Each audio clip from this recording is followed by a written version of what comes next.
ఇప్పుడు ఇక్కడ వచ్చిన వాళ్ళ వేరే వేరే వాళ్ళు మీడియా మిత్రులు వాళ్ళు ఎవ్వరికి నేను థ్యాంక్స్ చెప్పను, కానీ ఒకే ఒక వ్యక్తికి థ్యాంక్స్ చెప్తాను. అదంటే మా ప్రియ మిత్రుడు లోకేష్ గారికి.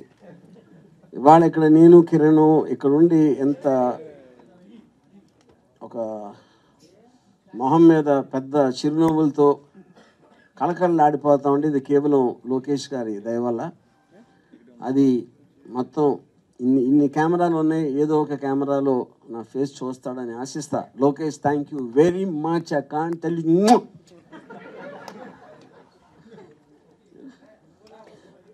ఇప్పుడు ఎందుకు చేస్తున్నానంటే అది యాక్చువల్గా నాకు ఒక విధంగా నవ్వాలి ఆడవాళ్ళ తెలియట్లేదు. ఎందుకంటే దాని క్వశ్చన్ ఇప్పుడు ఓకే, మేము ఎప్పుడో నేను కిరణ్ గారు పర్టికులర్ టైంలో రిలీజ్ చేద్దాం అనుకున్నాం సినిమా.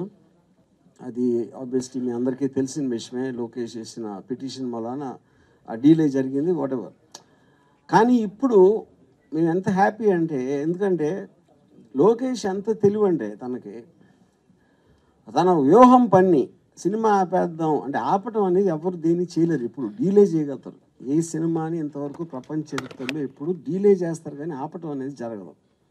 తను ఏం చేశాడంటే ఆ టైంలో రిలీజ్ అయి ఉంటే డిసెంబర్లో ఎప్పుడో ఈ పార్టీకి మర్చిపోయేవారు. దాన్ని తనే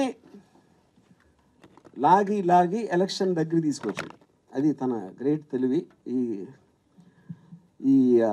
ఈ సందర్భంగా ఆయన ఫాదర్ చంద్రబాబు నాయుడు కంగ్రాచులేషన్ చెప్తున్నాను.